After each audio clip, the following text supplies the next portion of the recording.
अगर आपके पास 10 लाख, 25 लाख या 50 लाख रुपया इन्वेस्टमेंट करने के लिए है तो आजकल मार्केट में 3 ऑप्शंस सबसे ज्यादा चर्चा में है।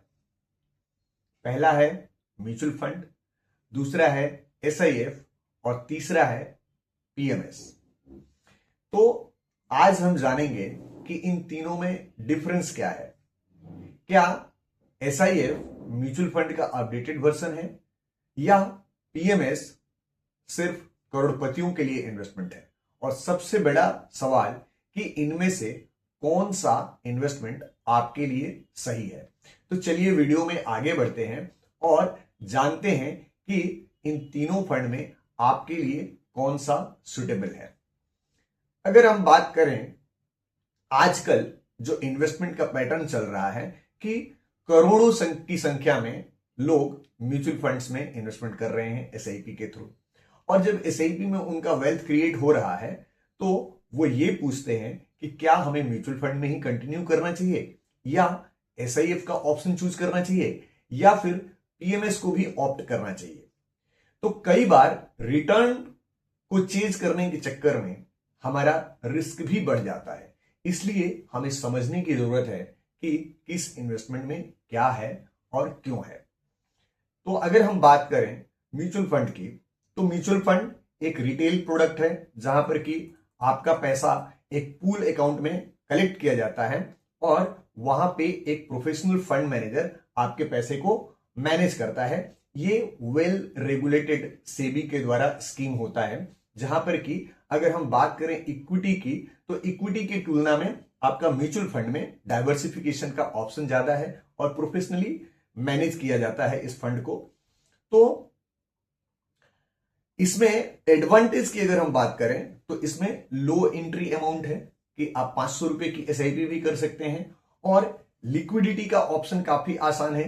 साथ ही साथ आप ये बिगिनर फ्रेंडली है कि अगर आप कोई भी स्टार्ट करना चाहता है तो स्टार्ट कर सकता है, लेकिन इसका लिमिटेशन ये है कि इसमें लिमिटेड फ्लेक्सिबिलिटी है और इसको स्टैंडर्डाइज फॉर्मेट में बनाया गया है, इसको कस्टमाइज नहीं किया जा सकता है। ये जो नॉर्मल म्यूचुअल फंड है उसकी लिमिटेशंस है। अब अगर हम बात करें एसआईएफ की, तो एसआईएफ का फुल फॉर्म होता है स्पेशलाइज्ड इन्वेस्टमेंट फंड। ये म्यूचुअल फंड और पीएमएस के दोनों के बीच का रास्ता है, जहां पर कि इसका ऑब्जेक्टिव होता है फ्लेक्सिबिलिटी देना और साथ ही साथ इसको थोड़ा सा कस्टमाइज तरीके से और रिटर्न को मैक्सिमाइज करना। तो इसमें इन्वेस्टमेंट का अमाउंट हायर है क्योंकि इसका टिकट साइज जो है वो 10 लाख रुपए से शुरू होता है और इसमें फ्लेक्सिबिलिटी है सुटेबिलिटी के हिसाब से कि इसमें ऑप्शंस को चूज कर सकते हैं। इसमें लॉन्ग शॉर्ट स्ट्रेटजी को यूज किया जाता है और सेक्टर कंसेंट्रेशन किया जा सकता है, जिससे कि आपका रिटर्न को मैक्सिमाइज किया जा सके, और साथ ही साथ इसमें टैक्टिक एसेट एलोकेशन की भी गुंजाइश है। और ये सुटेबल है वैसे लोगों के लिए जो कि थोड़ा सा इंफॉर्म्ड इन्वेस्टर है।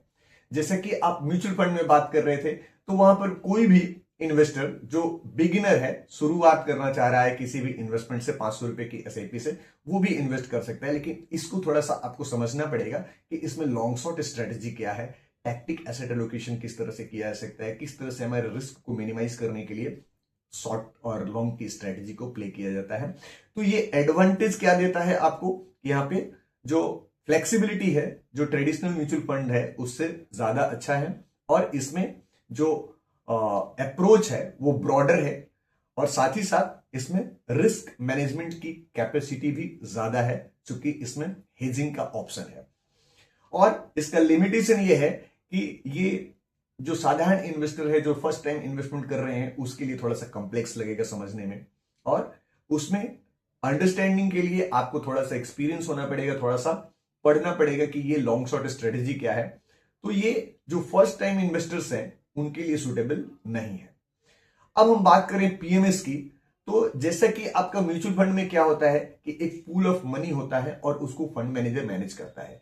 पीएमएस में आपका पैसा फंड मैनेजर मैनेज करता है, यानी कि आप म्यूचुअल फंड को ऐसे समझें तो म्यूचुअल फंड क्या है, एक पूल कार वाला थ्योरी है, जहां पर कि एक पब्लिक का माने जैसे ओला उबर की गाड़ी है उसमें आप ट्रेवल कर रहे हैं, और पीएमएस जो है वो आपका प्राइवेट कार हो गया, जहां पर कि सिक्योरिटी जो है वो आपके डीमेट अकाउंट में खरीदा जाता है और आपके डीमेट अकाउंट को ही फंड मैनेजर अपने हिसाब से मैनेज करता है।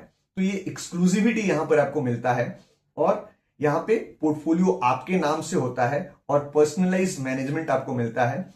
लेकिन यहां पे लिमिटेशन ये है कि ये हाई टिकट साइज का होता है। यहां पर मिनिमम टिकट साइज 50 लाख रुपए से शुरू होता है और इसकी स्ट्रेटेजी को कस्टमाइज किया जा सकता है। तो एडवांटेज क्या है कि यहां पे आपका पर्सनलाइज्ड अप्रोच मिलता है और ग्रेटर फ्लेक्सिबिलिटी है यहां पे, और साथ ही साथ आपका सिक्योरिटीज का ओनरशिप आपके पास में रहता है।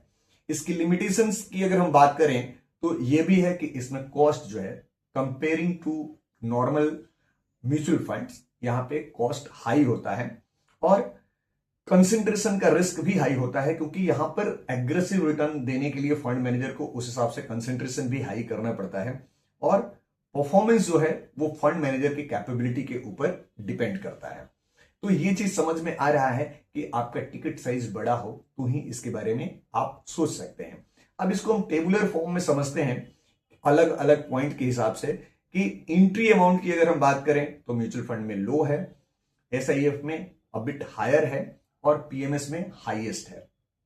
अगर हम डाइवर्सिफिकेशन की बात करें तो म्यूचुअल फंड में भी हाई डाइवर्सिफिकेशन है और एसआईएफ में मॉडरेटली हाई है, और पीएमएस में डिपेंड्स अपॉन स्ट्रेटेजी, यहां पे कंसेंट्रेशन ज्यादा रहता है, तो इसलिए डाइवर्सिफिकेशन उतना ज्यादा पीएमएस में नहीं हो सकता है। पर्सनलाइजेशन की बात करें तो भैया ये पब्लिक ट्रांसपोर्ट का बात है म्यूचुअल फंड, तो इसमें माने पर्सनलाइजेशन नहीं है, और एसआईएफ में लिमिटेड चांसेस है पर्सनलाइजेशन का, और पीएमएस जो है वो हाई चांसेस है कि पर्सनलाइज किया जाता है। कॉम्प्लेक्सिटीज की बात करें तो म्यूचुअल फंड लो कॉम्प्लेक्स प्रोडक्ट है, वहीं पे एसआईएफ जो है वो मीडियम टाइप का है, और पीएमएस की अगर हम बात करें तो इसमें कॉम्प्लेक्सिटीज हाई है। सुटेबिलिटी की अगर हम बात करें तो म्यूचुअल फंड जो है वो एनीबडी एंड एवरीबडी का प्रोडक्ट है, और एसआईएफ की बात करें तो ये एक्सपीरियंस्ड इन्वेस्टर्स के लिए है, और अगर हम पीएमएस की बात करें तो यह हाई नेटवर्थ इंडिविजुअल के लिए है जो ज्यादा एक्सपीरियंस भी रखते हैं और साथ ही साथ उनके पास में पैसा भी ज्यादा है, वैसे इन्वेस्टर्स के लिए यह सुटेबल हो सकता है। अब प्रैक्टिकल एग्जांपल से इसको समझते हैं कि अगर आप फर्स्ट टाइम इन्वेस्टर हैं तो आपको म्यूचुअल फंड में इन्वेस्टमेंट करना चाहिए, और अगर आप म्यूचुअल फंड में एक साइजेबल पोर्टफोलियो बना चुके हैं, आपका म्यूचुअल फंड का एक्सपीरियंस है, तो आप, और दूसरी चीज कि आपका एज कम है, आप मिडिल एज ब्रैकेट में है, अगर आप मतलब ग्रोइंग एज में है या फिर आप एक्यूमुलेशन फेज में है, तो आपको एसआईएफ का ऑप्शन चूज करना चाहिए, इवेल्युएट करना चाहिए। और इन्वेस्टर जिनको कस्टमाइजेशन की जरूरत है अपने पोर्टफोलियो में और उनका टिकट साइज ज्यादा है, अमाउंट का है, तो वो पीएमएस को चूज कर सकते हैं।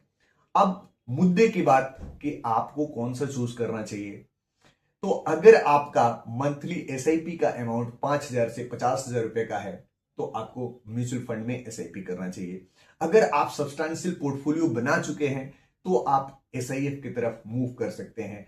लेकिन अगर आप अपना पोर्टफोलियो साइजेबल बना चुके हैं, 50 लाख से ज्यादा का है, और आप कस्टमाइजेशन चाहते हैं कि आपके नाम से सिक्योरिटीज हो और आपको एक्सक्लूसिव तरीके से फंड को मैनेज किया जाए और आपको और ज्यादा रिटर्न बनाना है, तो आप पीएमएस को भी चूज कर सकते हैं।